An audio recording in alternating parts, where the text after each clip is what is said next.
Hello friends, very good evening and myself Achika and again you're heartily welcome on your YouTube channel Be Positive। इसमें हम learn with fun में grammar rules जानेंगे जो homophones and words often confused और idioms related videos होते हैं।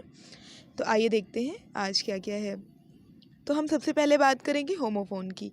ठीक है, होमोफोन्स में आज दो अलग अलग वर्ड हैं like compliment and complement, corpse and corps.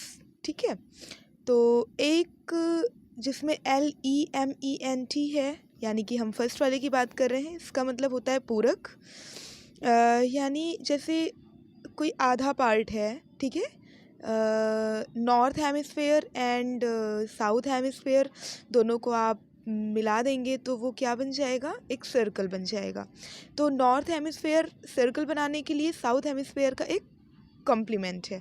ठीक है, मतलब वो चीज़ जो पूरा कर दे किसी दूसरे वन को, पूरक उसे हम कहते हैं।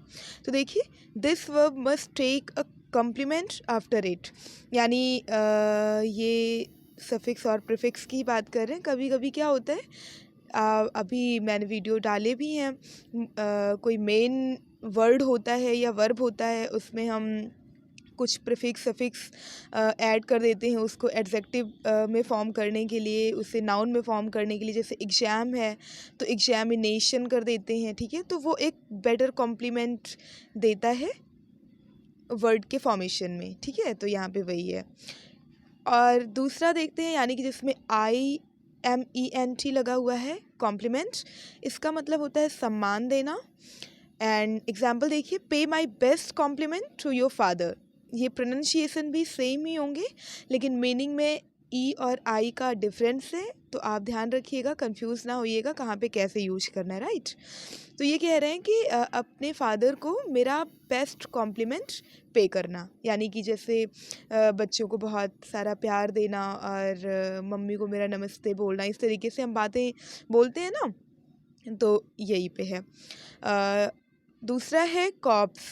तो इसका मतलब होता है सेना की टुकड़ी, जो कैडेट कॉप्स होते हैं, NCC जिसे हम बोलते हैं, नेशनल। ये देखिए एग्जाम्पल में भी है, he has joined the national cadet corps, NCC जिसे हम शॉर्ट में कहते हैं। ठीक है, उसने NCC ज्वाइन किया। तो कॉप्स का मतलब वही सेना की टुकड़ी होती है। और यहाँ पे ई लगा हुआ है, ये स्पेलिंग थोड़ी सी मिस्टेक है गाइस, यहाँ पे PES होगा। ठीक है, CORPES। तो इसका मतलब होता है मानव शव, आप जान रहे हैं, जिसे हम डेड बॉडी कहते हैं, लाश भी कहते हैं। तो यहाँ पे ये कहा जा रहा है कि द कॉर्प्स वॉज बर्न्ड। ठीक है, आइए नेक्स्ट देखते हैं। नेक्स्ट है ये होमोफोन्स नहीं कह सकते इसे हम, इसे वर्ड ऑफन कंफ्यूज्ड कह सकते हैं, जो स्पेलिंग थोड़ी बहुत सिमिलर होती है, थोड़ी बहुत चेंज होती है, लेकिन हम भूल जाते हैं कि कहाँ पे कैसे यूज़ करना है हमें। तो क्लासिक है एंड क्लासिकल है, ड्रॉट है एंड ड्राउट है। ठीक है, तो हम पहले क्लासिक की बात करेंगे। क्लासिक का मतलब होता है अति उत्तम, यानी बहुत ही क्लासिक फॉर्म, जैसे हम कहते हैं बहुत ही क्लासिक रेस्टोरेंट है, बहुत ही क्लासिक ड्रेस है। ठीक है, तो ये देखिए example, the bravery of Rana Pratap is a classic example of patriotism. तो देशभक्ति का सर्वोत्तम यानी सबसे अच्छा उदाहरण है राणा प्रताप की बहादुरी।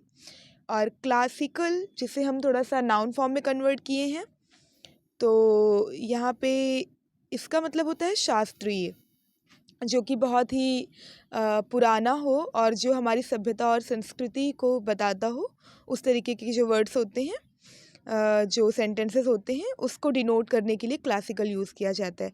जैसे देखिए, हम ड्रेस के लिए क्लासिक और क्लासिकल दोनों यूज़ करते हैं। क्लासिक का मतलब बहुत ही अच्छा ड्रेस, और क्लासिकल का मतलब कि बहुत ही एथनिक टाइप का, जो आपकी सभ्यता और संस्कृति से मैच कर रहा हो। ठीक है, वेरी क्लासिकल ड्रेस।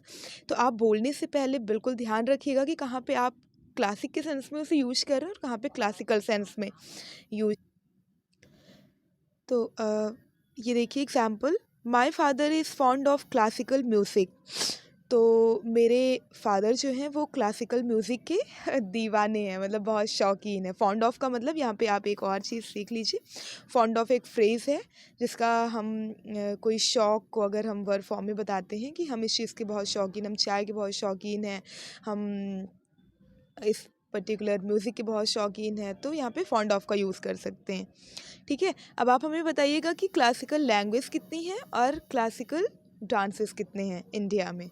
ऑलराइट, दूसरा हम बात करेंगे ड्रॉट एंड ड्राउट। थोड़ा सा टंग को ट्विस्ट करके पढ़ा जाएगा। ड्रॉट यानी कि ये ए है तो स्ट्रेट, एंड ये ओ है तो ड्राउट। बहुत अंतर नहीं है, बहुत ध्यान से पढ़ेंगे, एक दो बारी पढ़ेंगे तो वो यूज़ में आ जाएगा। तो AUGHT ड्रॉट का मतलब होता है घूंट, घूंट घूंट करके जो पानी पीना। तो he drank all the water in one draught, तो वो एक ही घूंट में सारा पानी पी गए। ठीक है, ये ड्रैंक ड्रिंक की सेकंड फॉर्म है। ड्रिंक ड्रैंक ड्रैंक, ये पास्ट टेंस की बात की जा रही है, इसलिए यहाँ पे सेकंड फॉर्म का यूज़ किया गया है वर्ब की। दूसरा है ड्रॉट। आप यहाँ पे देखिएगा कि ये वर्ब है और ये है एडजेक्टिव। ठीक है, एडजेक्टिव क्या, किसी मौसम विशेष के बारे में बता रहा है ना, तो इसका भी ध्यान रखिएगा। ड्राउट का मतलब होता है सूखा पड़ना, मतलब बिल्कुल भी वर्षा ना होना और जितने भी पानी वगैरह पहले से हैं तालाब में, नदियों में, वो सब बहुत अपर्याप्त हो जाना उनका।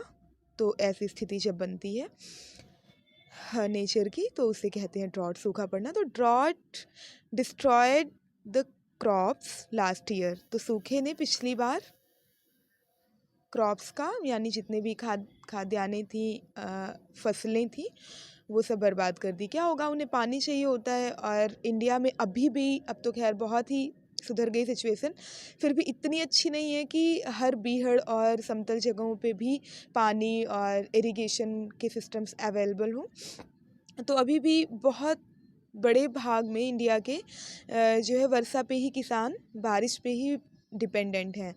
तो वहाँ पे सही टाइम पे बारिश ना हो पाने की वजह से क्रॉप्स कई सारी ख़राब हो गई। ठीक है, नेक्स्ट देखते हैं हम, ये है एडियम्स।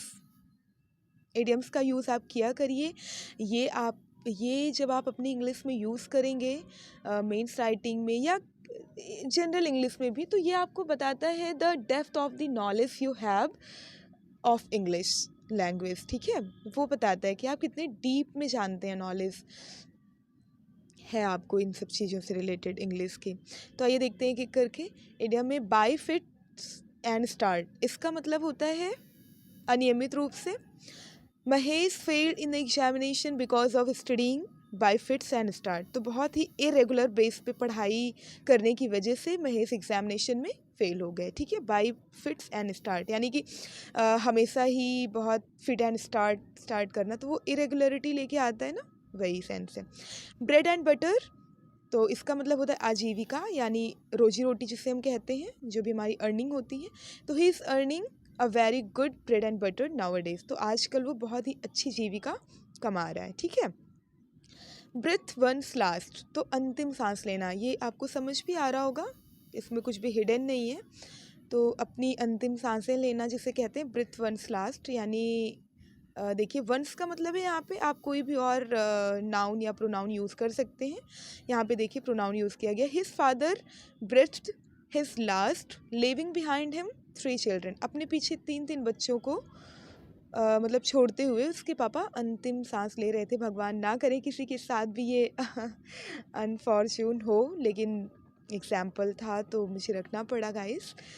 तो यहाँ पे देखिए ब्रेथ जो है ये वर्ब है, और यहाँ पे वर्ब की सेकंड फॉर्म यूज़ की गई है क्योंकि ये पास्ट टेंस के बारे में बता रहा है। आगे आने वाले टाइम में हम आपको ग्रामर के और भी रूल बताएंगे, टेंसेस भी बताएंगे। आप कमेंट करिएगा अगर आपको जानना होगा रियल में, एक एक करके मैं सारे रूल बताऊंगी जो एग्ज़ाम पर्पस से भी और इंग्लिश समझने में भी बेटर होगा। ठीक है, तो ये थे हमारे homophones, idioms and word often confuse.